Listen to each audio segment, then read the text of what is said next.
Cet appart, c'est là que mon grand-père David a grandi. Un quartier populaire au cœur de Montréal où les maisons étaient tissées serrées, tout comme les gens.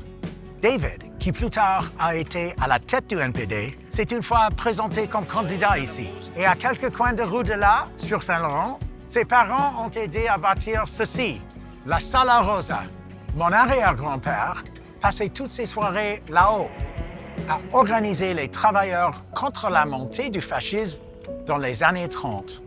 La vie était dure et inquiétante à l'époque, comme elle est encore aujourd'hui. Peu importe où on vit ou quelle langue on parle, on est tous dans le même bateau. L'urgence quotidienne de tout simplement essayer de survivre dans une économie impossible. On connaît tous la cause. Une petite poignée de grandes entreprises qui dominent tous les secteurs. Ce sont les Maxi et les Métro, les 3 compagnies de téléphone, les 5 banques et les 5 pétrolières. Elles fixent les prix et engrangent des profits records. Entre-temps, qu'est-ce qu'on retrouve? Des logements inabordables, des médecins introuvables et des écoles sous-financées ou trop chères. Et pendant que les compagnies pétrolières amassent leur fortune, elles volent du même coup notre avenir.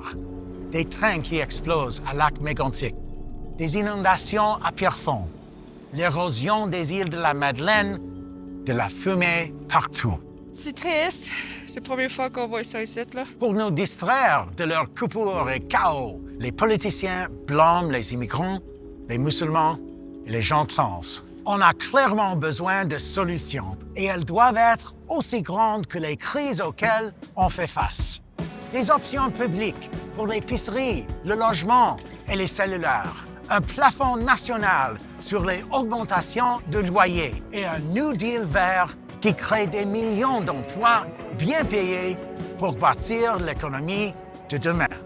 Ici au Québec, vous avez déjà montré l'exemple. C'est le premier endroit en Amérique du Nord à avoir interdit l'exploitation de nouveaux combustibles fossiles.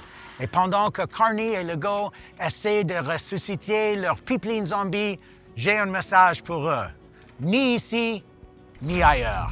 Rappelons-nous qu'on peut se lever, se tisser serré une fois de plus. Ils sont l'argent, mais nous sommes les gens. Je m'appelle Avi Lewis et je me présente à la direction du NPD fédéral. Joins-toi à moi. Deviens membre aujourd'hui.